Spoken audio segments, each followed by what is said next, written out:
One of the things that I like about this house is it's basically a very, very simple, ordinary little house.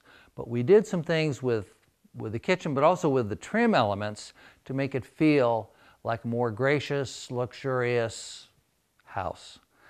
And the trim here is a good example of that. And you can see here, it creates kind of a division here. These pieces here, I'm going to have to pull this back, but they're a little bit bigger than they have to be. We've spent a lot of time mocking up these different corners to make them look the way we thought would be the nicest. So we put a lot of thought into exactly, how we did these curtain rods to try to make the trim be as nice as you'd have in any house.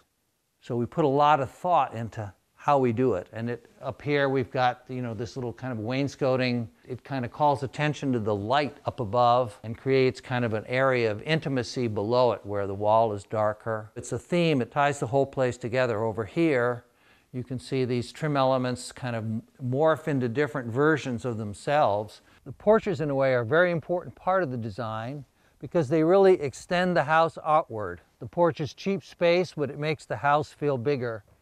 And it also creates a lot of visual interest. If it were just a box, it would just look like a box, but you had a porch here and a dormer here, and another little porch here, and a shed here, and a fence here, and all of a sudden, your box is architecture. So the porch is an important part of the whole composition, and it's also very, very useful. Over here, we've got the walkout, which is also very simple, but this gives us another 500 square feet of lit, reasonably well lit living space facing the afternoon sun is over here and the morning sun is there.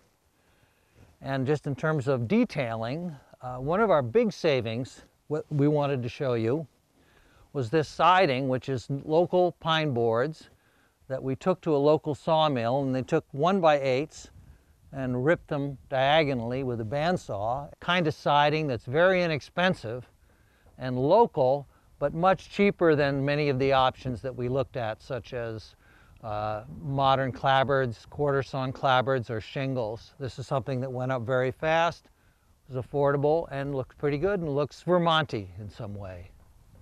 These folks here in this house that we're in right now wanted a house, and they didn't have a lot of money, so they were open to thinking about how to use their resources efficiently. I think it's great to work for people who have some economic constraints because I think the results come out better. If you're trying to do something affordable, it's got to be relatively simple, or you've got to have a lot of time on your hands to do it yourself. One of our big savings was this floor, which we got from a local sawmill, some 1x8 shiplap boards. They look okay. They look like a nice old point floor, but because they're 7/8 instead of 3/4, they're strong enough. So for now, that's the finished floor too. So we did a job. We sanded them and varnished them. And then 10 years down the road, the family can put in oak flooring or some other material on top, or they can just say, well, this is okay. We wanted a high ceiling, but we didn't want to pay for it. So we just have ordinary rafters, and we have a collar tie, and the sheetrock just goes up and follows those collar ties, and we get our 10-foot ceiling, but we haven't paid anything for it.